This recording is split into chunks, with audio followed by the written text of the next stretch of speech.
Muy interesante, Heidi. Sin embargo, yo tengo también una pregunta frente a otro aspecto en Bogotá y es el proceso inmobiliario de Bogotá, ¿sí? Que en los últimos años pues, ha venido encareciéndose muchísimo a un punto que realmente podría ya compararse con precios de países europeos, el metro cuadrado en algunas partes en Bogotá. Eh, 30 metros cuadrados, 180, 200 millones de pesos, digamos, no en un extracto alto, digamos que estamos hablando de casi que de una vivienda de interés social,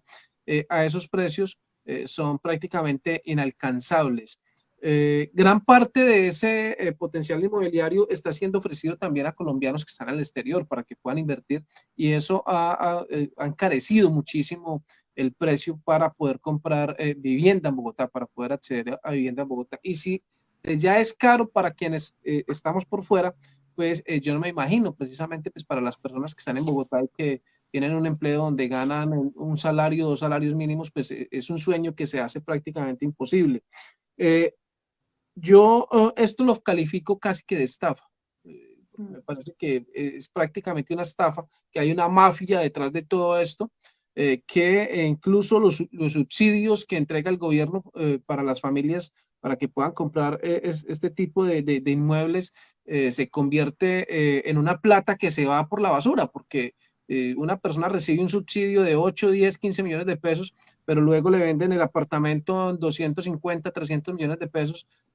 ahí se lo consumen también y están utilizando los recursos del Estado para construir unas edificaciones que luego venden a unos precios realmente altos. Si usted es alcaldesa de Bogotá, ¿qué, ¿cómo podría ser para ayudar a frenar el alza de esos precios en el sector inmobiliario y hacer posible que, digamos, las personas del común y corriente puedan tener acceso a comprar una vivienda en Bogotá? Hay algo adicional a lo que tú dices que viene pasando en Bogotá. Digamos que yo mencionaba hace un rato como ese poder permanente en Bogotá, que es ese sector constructor, ese sector inmobiliario y financiero y ese sector de la especulación, que especula sobre el suelo.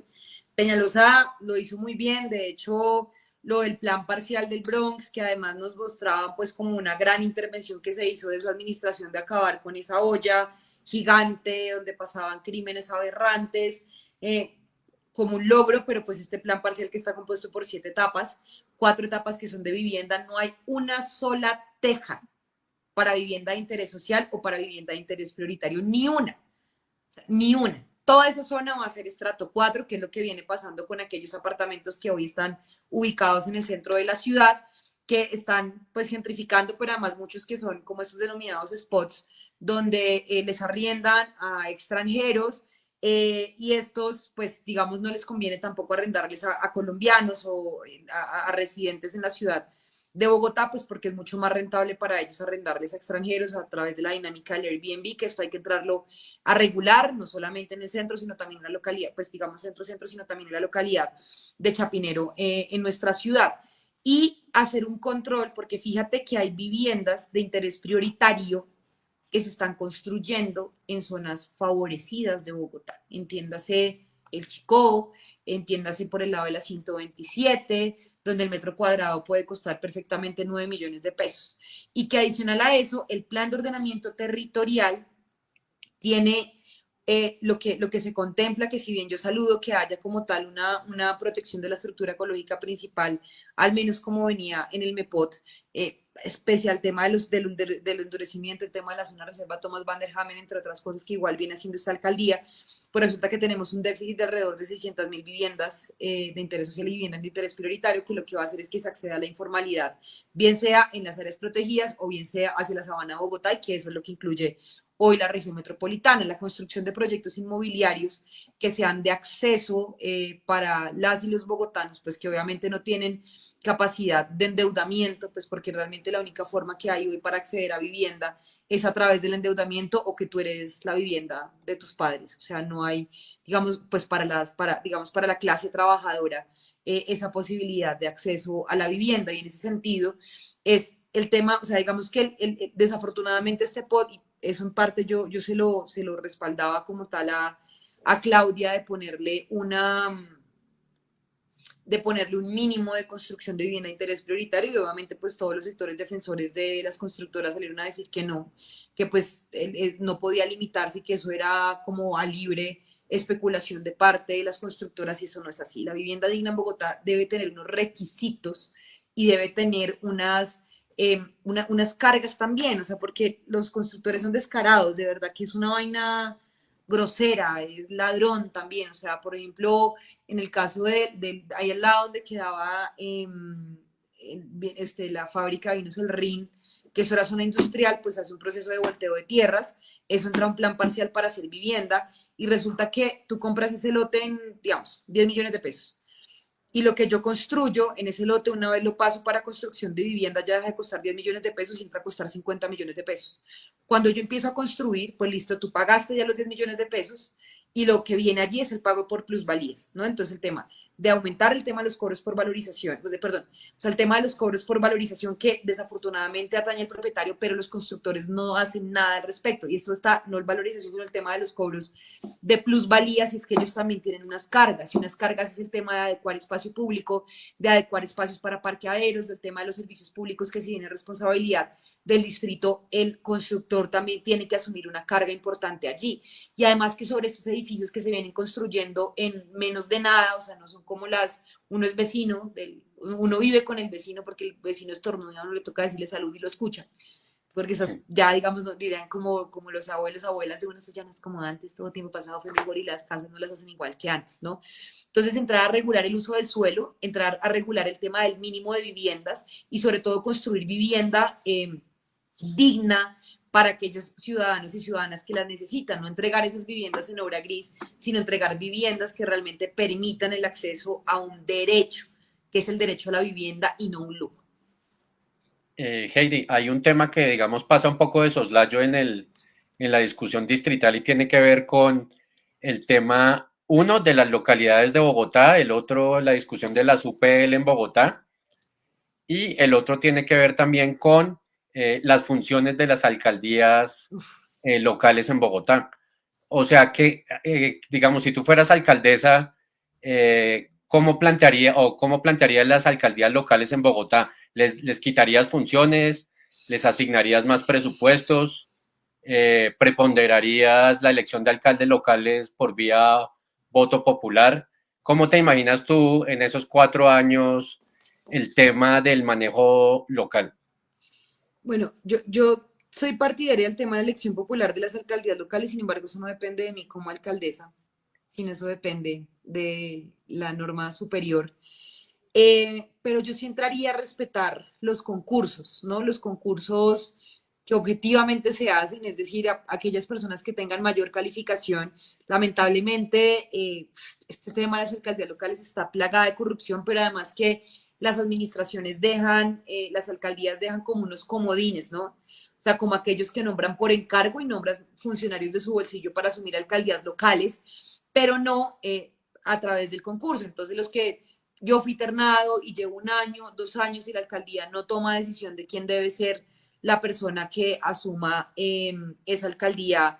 local, y que los ediles o edilesas pues responden es a quien más les dé beneficios o les prometa más para poder ternarlo. Y esto es de verdad que es frustrante, pues porque principalmente, mayoritariamente, donde vemos los casos de corrupción es en las alcaldías locales. Se ha venido incrementando más o menos hacia un 30% la contratación en alcaldías locales de cara a las elecciones, que responden a un número determinado de concejales que pues ya sabemos de qué sectores tradicionales pues hacen parte, y pues algunos del partido de gobierno. Y esto, de alguna forma, yo creo que el tema del fortalecimiento de la personería y el fortalecimiento de los entes de control sobre las alcaldías locales es central, de poder hacer esa veeduría, y pues que la Secretaría de Gobierno y la Dirección de Alcaldías Locales pues realmente cumpla su función de poder velar por los recursos públicos, pero además que las alcaldías locales estén realmente con la ciudadanía, o sea, y no para pagar favores politiqueros o para enriquecerse a punta de obras chiquitas, sino que esto permita realmente el fortalecimiento democrático desde las localidades. El tema de las unidades de planeamiento local están hoy en ejercicios de participación. Yo creo que hay que ser como muy ¿cómo decirlo?, muy